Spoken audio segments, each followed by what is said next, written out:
So even the upcoming deliverance, we're still not worthy. It's just the Most High have chosen. Lord willing, we are those men that will be delivered. Because our people, we through all times we have we've fallen short and disappointed the Most High, and He did nothing but reward us more and more. Even the new covenant, which is built upon better promises. Yeah, we didn't deserve that. He just hooked us up by sacrificing Yahushua. Yep. And Yahushua stayed faithful to that sacrifice. Sacrifice. It made me think of the one we won't get it though. Just Judges 2:2. Yeah, read the second verse. Yep. You finished the first verse? Yeah. All right, go to the second. It says, and I said, I will never break my covenant with you. Right. It says, and ye shall make no league with the inhabitants of this land. Right. The inhabitants of the land is the other nations. Because our people, even to this day, our people are scattered. We don't have a land up until this day. Once the Most High took us out of our homeland, which is Israel, once He took us out of that land, we've been essentially we've been the wanderers. You know, we were scattered all across the spiritually. Yeah, spiritual scattered and physically, because we're in all the other nations. That's why Yahushua said, when you go preach unto all the nations, that the kingdom of heaven is at hand. Roughly paraphrased, basically because our people are scattered amongst all the nations. Yep. And He said in the curses we would be scattered. I actually had it written down, but just as a reference, not necessarily to get it. So pick up in 2:2, right? Saying, ye shall make no league with the inhabitants of this land. You shall throw down their altars. Right. But ye have not obeyed my voice. Why have ye done this? Why have you done this? Why have our people done this? Because we are what? We're a disobedient nation. We're a nation of. Read the next verse. we are a nation of what's the word I'm looking for? We are a nation of an adulterous nation. Yep. You know, physically and spiritually. Yep. The emphasis on spiritually, because it starts with a spiritual adulterer. You becoming a spiritual adulterer, which means you don't follow the law, statutes, commandments physically. Yep. So you're gonna go become a physical adulterer. You're gonna go pop another man's woman. Yep. You're a woman. You're gonna let another man inside you. You're gonna do these things mentally, spiritually, physically, sexually. Right. Yeah. You know, you're gonna let that happen because you committed spiritual fornication. You have committed spiritual adultery. Go ahead. Verse 3, it says, wherefore I also said, I will not drive them out from before you. Right. But because that's what he was doing previous to that. Yeah, he would. The time of Joshua. Right, but he was going to allow them to overtake us. Go ahead. It says, I will not drive them out from before you, but they shall be as thorns in your sides, and their gods shall be a snare unto you. Yeah. A thorn in your side is something that's going to continuously hinder you. Yep. You got a thorn in your side. Are you going to walk straight? No, you're going to walk crooked. If you have a thorn in your side, will you be in pain? Of course you will be in pain. Our nation are in pain as a people. Because why? We disobeyed the Most High, so He put punishes on us. Matter of fact, just to get the point on that, get Amos 3:1. Because our people have to understand that thorn is a punishment that the Most High has been giving us. And I want you to go back to that, read that last part again too. But I read it before, right? Yeah. Read Amos first. Okay. Amos 3 and start from the top. Yeah. 3:1. Yeah, 3:1. It says and it becomes a progressive pronoun. Go ahead. Yep, it says, hear this word that the Lord Yahweh has spoken against you, O children of Israel. Against you, O children of Israel. I mean, He's speaking directly to only the Israelites. Go ahead. Against the whole family. Whole nation. Yep. Which I brought up from the land of Egypt, saying, you only have I known of all the families of the earth. Therefore I will punish you for all your iniquities. Right. That's that thorn. Go back and read that in Judges. That's the thorn. Him punishing you Out of all the families on earth, he's only known you. Therefore, he's going to punish you for all your iniquity. Yep. Go ahead. Verse 3 again, Judges 2 and 3, it says, "Wherefore I also said, I will not drive them out from before you, but they shall be as thorns in your sides." There will be thorns in your side, meaning you're gonna be. The Most High gonna put. He's gonna put them that. What does it say exactly? Thorns in your side. No. And they shall be. In Amos 3, punish you. That's him punishing you. Therefore, he shall punish you for all your iniquities. Yeah, you can go back. You can go back to Judges. Because he didn't stop there. He said you'll be a thorn in the side, and then their gods shall be a snare unto you, being a trap. Yep. And when you're caught in a trap? What does that mean? That means you're being held. You cannot get loose, right? You're not free. Go to John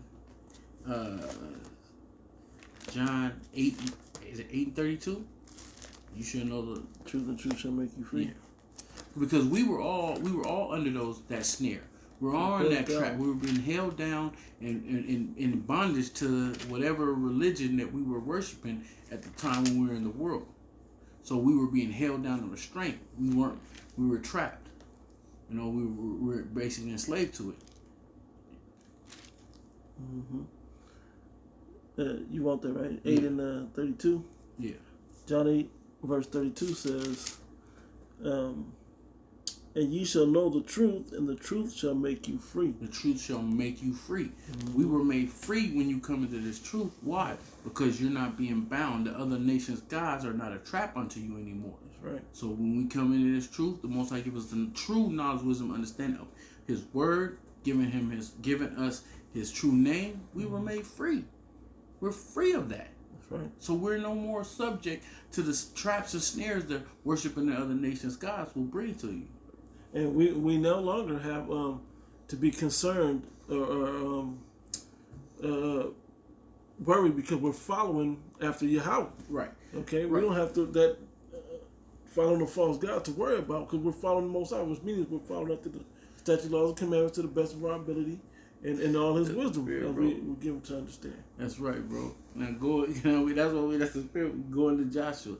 Go into Joshua 23 and I think it's verse 10. 12, you said. 12. That's a lot. Joshua chapter, 1 second. 23. And matter of fact, we got 2 or 3 more scriptures, and we can close it out. All right. Come. It says Joshua chapter 23, verse 12. It says, "Else if ye do in any wise go back and cleave unto the remnant of these nations, even these that remain among you, and shall make marriages with them, and go in unto them, and they to you, know for a certainty that the Lord Yahweh, your power, will no more drive out any of these nations from before you, but shall be snares and traps unto you." And that's going on to this day. Our people can't get from up under the snares and traps of these other nations, worshiping these other nations' gods. That's why they will be judged harshly for it. 2/3 of the nation of Israel is going to receive that harsh judgment because Yahweh's blood didn't cover them. See, that's the thing what people have to understand. When Yahweh got on that cross, that was to adopt the whole nation back unto the Heavenly Father. Right. That means that in the kingdom, all Israel shall be saved. All Israel shall be a nation of kings and priests. They will have the kingdom. But there's a cleansing coming. That's right. All nation has to be cleansed by fire. Now you're going to go through the spiritual fire or the physical fire. Right. And the physical fire is set place for those who said, "Let His blood be upon our head and our children's children's head." They didn't enjoy being. They hated Him that rebuketh in the gate. Right. They hated Yahweh because He is rebuking in the gate, and they hate us for rebuking in the gate. Exactly. And that's why I say, if they have persecuted me, they shall persecute you. Yeah, and they hate the fact that we're telling them to go back to who they're supposed to be, and the Most High is going to discover that and destroy you people, man. Exactly. And you people's blood, is going to be spilt on the earth. Why? Because your blood was not covered by Yahweh's blood. Only the elect's blood will get out of that. All nations will go into the kingdom of heaven, but you're going to have to be put to death, because you're going to be like all Israel is going to be tried and refined as gold and silver, and fire is a cleansing agent. So we're going through, Lord willing, the spiritual fire, so we won't have to take part in the physical fire.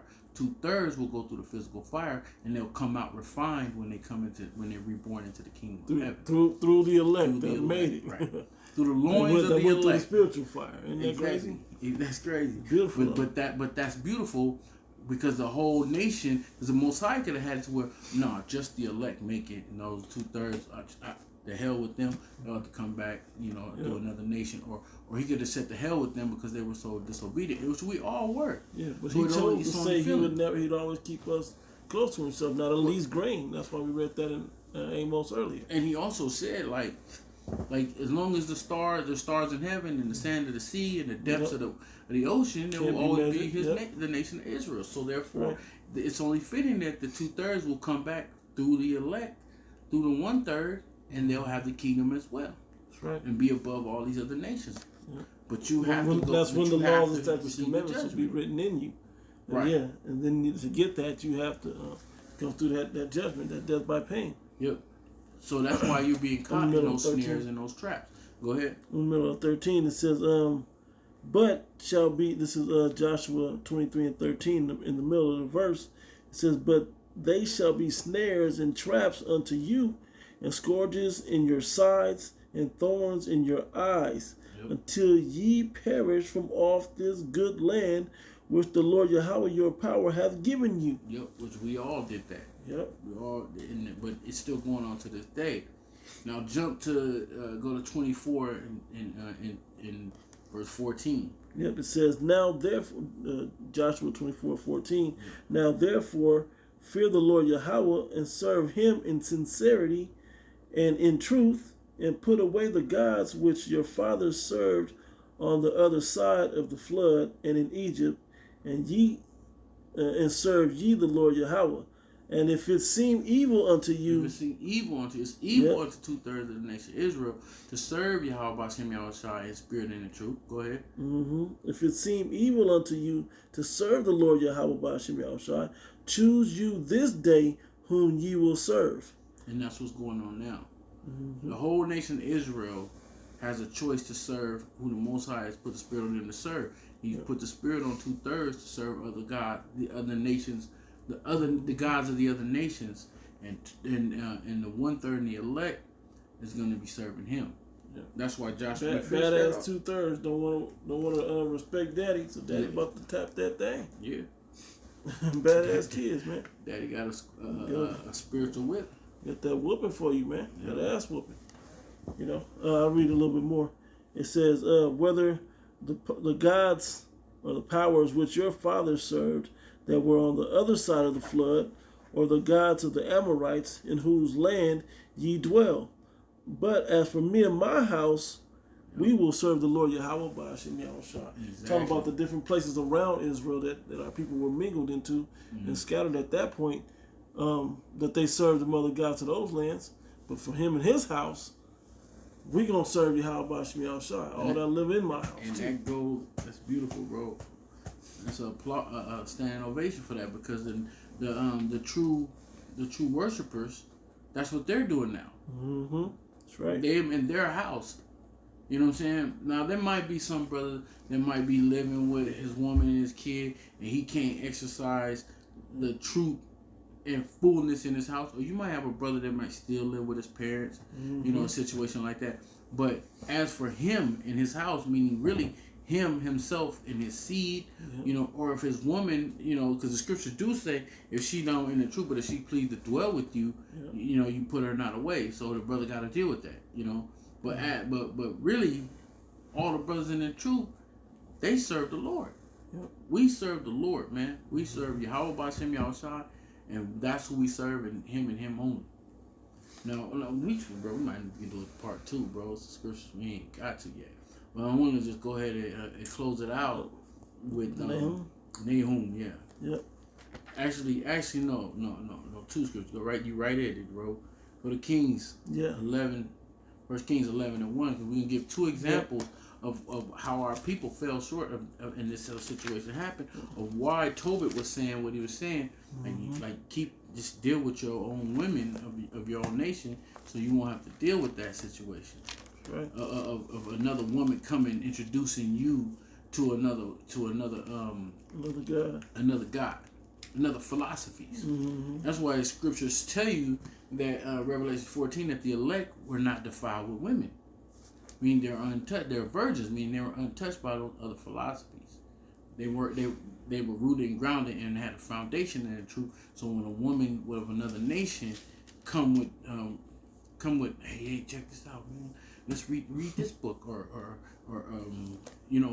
she wants you to chant, she wants you meditating and all that madness. Names. Yeah, different names. And it's anything that's not Yahweh by Hashem Yahushua. You worshiping something else, man. Yep, and you're not reading out of the scriptures. You're worshiping someone else. Go ahead, you got it? Yep, you want the 8th verse? No, start at 1. Okay, yeah, so like 1 Kings 11:1. Yep. Of what Solomon went through, at his old age, and him having them other nation women on his team. Go ahead. Yep. It says 1 Kings. We do got a bunch of scripture weakness address. 1 Kings 11:1. It says, but King Solomon loved strange women, together with the daughter of Pharaoh. So like strange women come strange. That's twofold. Now he was loving the strange women physically, but they were introducing them to the strange women spiritually. That's right. Because a strange woman represents another philosophy, another religion, some other doctrine, some other, philosophies of another religion. Basically, another god. Go ahead. Yep. It says, women of the Moabites, Ammonites, Edomites, Sidonians, and Hittites, of the nations concerning which the Lord Yahweh said unto the children of Israel, ye shall not go in unto them, neither shall ye come in unto you, for they come in unto you, for surely they will turn away your heart from their after their gods. Yep, and that's exactly what happened with him. Yep. And that's exactly, we didn't even get a chance to get to first address, but that's what that goes into too. If Lord willing, if it be the Lord's will, we do it part 2 tomorrow. But go ahead. Yep, it says, and he has 700 wives, princesses, and 300 concubines, and the wives turned away his heart. Yep. You don't have to read verse 7. No. Let me read 4. It said, for it came to pass when Solomon was old, and his wives turned away his heart after other gods, and his heart was not perfect with the Lord Yahweh by Hashem Yahushai, as was the heart of David his father. It became a separation there.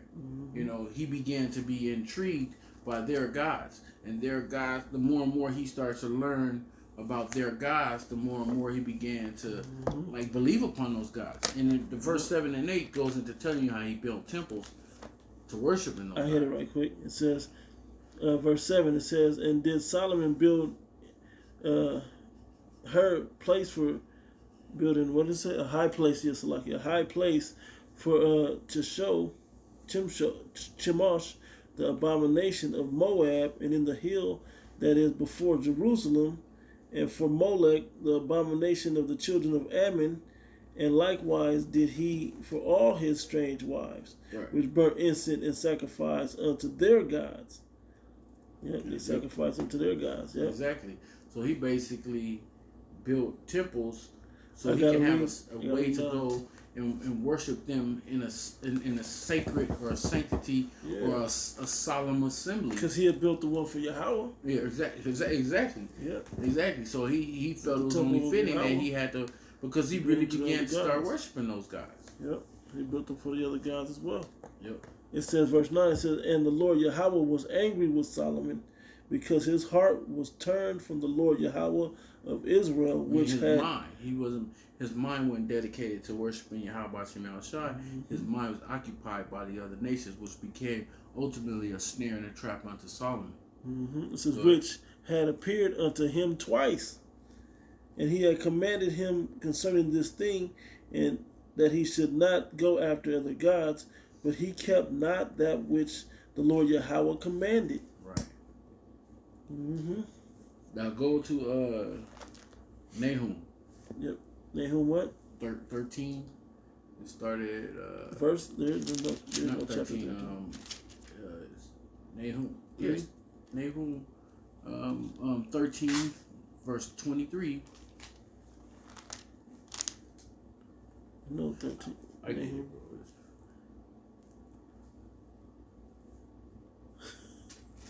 You're sure you're in the right book, bro? What book is it? Nahum. All right, I'll read, bro. It's Nahum. Bear with me. It's actually like last page. All right, it's Nahum 13. That's Esther. No, it's Nahum, bro. Nahum. Nehemiah. Oh, I'm saying Nahum. I meant Nehemiah, bro. That's good. I got you. So I know what you're talking about. It's like it. I meant to say Nehemiah. Yeah, said Nahum this whole damn time. 23, right? It's very late, bro. 13. Yeah, 13. And read from 20. Start at verse 23. Nehemiah 13 and 23. We gotta start doing our lessons early, bro. Says yep. It says in those days I saw Jews that had married wives of Ashdod, of Ammon, and of Moab, and their children spake half in the speech of Ashdod and could not speak in the Jews' language. Right, they couldn't speak the Hebrew. Yep. Why? Because the children were being raised up in a split household of two different religions going on, two different gods, two different cultures, yep. two different history and heritage, and ultimately two separate gods. That's right. Go ahead. It says, but according to the language of each people, and I contended with them and cursed them and smote certain of them and plucked off their hair. Ye shall not give your daughters unto their sons, nor take their daughters unto your sons, or for yourselves. Right, because it's like, you know, like you like let's take it in today's society. A lot of people don't they will not get married if he's a Republican and she's a Democrat.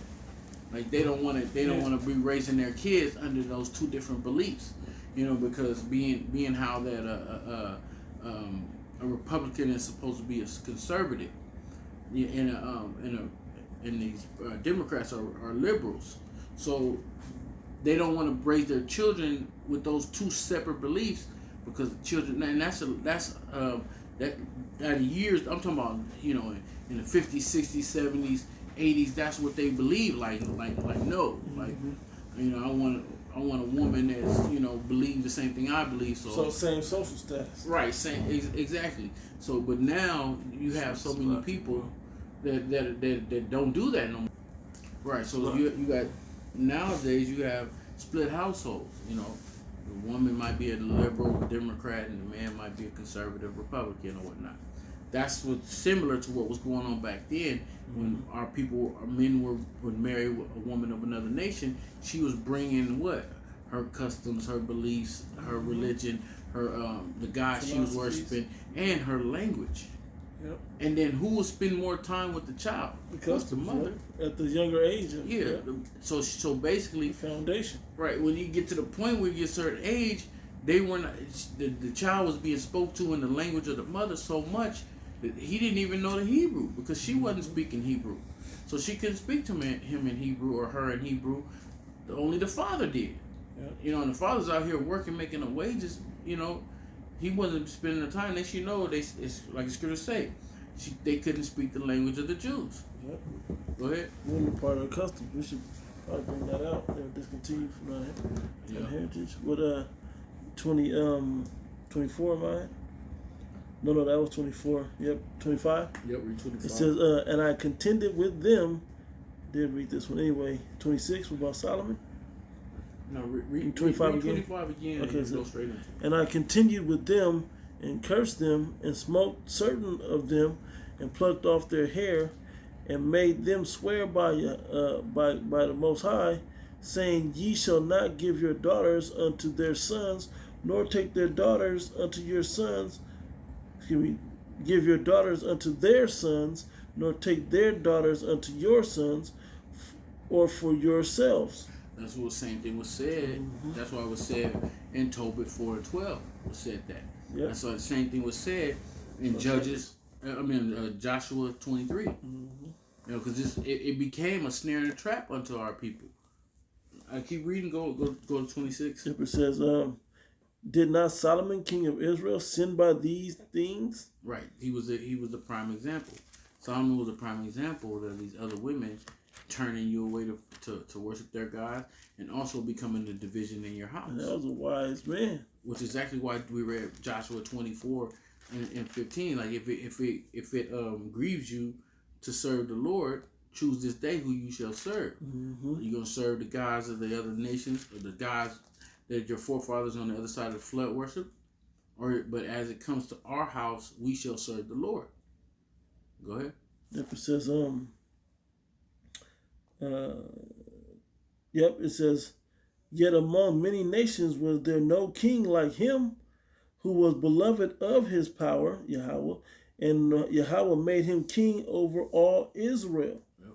Nevertheless, even him did outlandish women cause him to sin. Exactly. And that's why we read this, what was it, Sirach 19. You know, was it wine and women make man of understanding to fall away. Yep. So, and even in First Esdras, the 4th chapter, it said women have control over you because you bring everything you got and give it to the one. It made men err, men of understanding. Hey, the scripture also said, I forget exactly where it said, but it says, children. I gotta look it up, bro.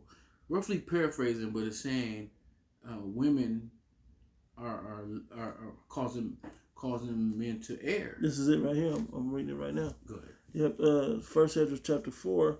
I'm gonna read 22 and jump down. It says, by this also you must know that women have dominion over you. Do ye not labor and toil and give and bring all to the woman? Okay, it's going to talk. Well, I'll just keep reading. It says, yea, a man taketh his sword and goeth his way to rob and to steal, to sail upon the seas and upon rivers, do dangerous shit out there in the world. High speed chases and whatever else Jake be out there doing. Right? It says, and looketh upon a lion and goeth in the darkness, and when he had stolen, spoiled, and robbed, he bringeth it to his love. Wherefore a man loveth his wife better than father and mother. Yea, many there be that have run out of their wits for women and become servants for their sake. Many also have perished, have erred, and sinned for women. Yep. Then you go into the First Esdras. Bringing their gods unto you, man. Basically running the relationship. And then not following after the man. Man. I think it's in First Esdras. It talks about how the woman that sat on the king's lap. Yeah, it's coming up. If I keep reading, it's right here at 31. Actually, it said 20. That's next. Yep, it says and no, do ye not believe me? Is it not the great king, great in his power? Do not all regions fear to touch him? But yet did I see Apame, the king's concubine, the daughter of the admirable Barnacus, sitting at the right hand of the king, and taketh his crown from the king's head, and set it upon her own head. So also struck the king with her left hand. She slapped him. Backhanded. For reaching back for the crown. Give me my crown back. Slapped him. And then I think I believe it's gonna go on to say like she laughed, he laughed. Man. Like, yeah, it's gonna say that. It says, and yet for all this the king gaped and gazed upon her with open mouth. I don't believe she tripping right now. Like Why is she tripping? Why she got the bastard to do what? I'm the king. So that's what he should be thinking. And he says, but he didn't. But he was supposed to act on it though. I was going to say he thought that because he was shocked, and his reaction came after her reaction. Yep, and look at her, which means what?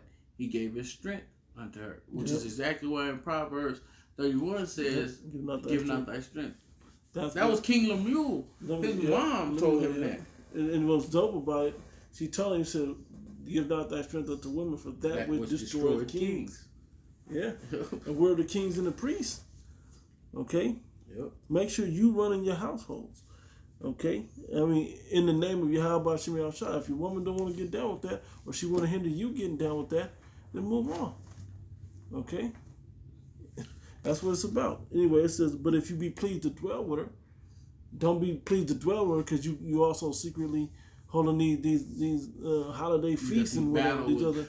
You're struggling in the spirit because your flesh is getting weak for what she want to do. Mm-hmm. It say, right here, the last verse of it says, and taketh the crown from the king's head and setteth it upon her own head. She also struck the king with her left hand, and yet for all this the king gaped and gazed upon her with open mouth. If she laughed upon him, he laughed also. Right. So basically her reaction dictated his reaction. Yeah. Even regardless how he felt about it. Sprung, man. You know, I forgot what they call it nowadays. Whip. All that. But this is a young man some phrase that they use. Anyway, it says, but if she took any displeasure at him, the king was fain to flatter. Man, whatever. You take your shit, man. Hey, come on, man. Why you tripping, man? He went up there. Okay, we could just wrap a few presents. We can just wrap a few presents. We don't have to get a tree though. You know, we didn't put the lights up.